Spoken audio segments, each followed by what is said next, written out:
السلام علیکم ګرانو دوستانو. نن به زه تاسو ته یو نوی او ډېر په زړه پورې خبر درکړم چې د افغانستان ګلبدین نایب او همدغسې اصغر افغان منځ کې چې کومه لانجه رامنځته شوې وله هغه د افغانستان کرکټ بورډ حل کړې ده. نو که تاسو همدغسې د کرکټ په هکله باندې نوي خبرونه ځان خبرور غواړئ نو دغه یوټیوب چینل د سره سبسکرایب کولی شئ.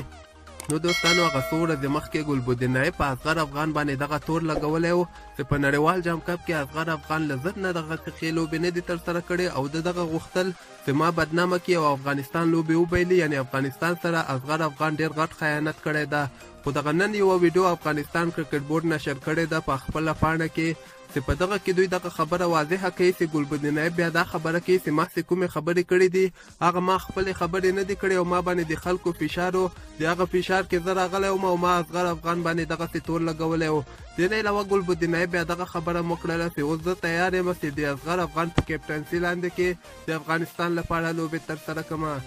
او دې نه علاوه اصغر افغان بیا دا خبره کوي چې موږ یو اتفاق کې یو یو اتحاد کې یو او ګلبدین نایب د ما کشر ورور غوندې ده، خو دغسې مشکلات کله کله رامنځته کیږي او موږ به پوره کوشش کوو چې د افغانستان لپاره ښې لوبې ترسره کړو. یعنې دی دا خبره کوي چې ایشیا کپ چې کال 2020 کې ترسره کیدونکی ده او نړیوال جام کپ چې کال 2020 کې ترسره کیدونکی ده. دی دا خبره کوي چې موږ به پوره کوشش کوو چې افغانستان ته ښې راسته راوړنې ولرو. او بل خواته فرهان یوسفزی چې د افغانستان نوی چیرمین ده دی بیا دا خبره کوي چې د موږ منځ کې یعنې دغسې شیطانان یعنې منافقان چې کوم دي موږ نسي جدا کولی او موږ یو موټی یو یو لاس یو او موږ به پوره کوشش کوو چې د افغانستان لپاره په آینده کې ښې کارکردګیانې ولرو. تاسو د دې په هکله باندې څه نظر لرئ لاندې په کمنټ کې ولیکئ او نور د خپل ځان ډېر خیال کوئ. الله په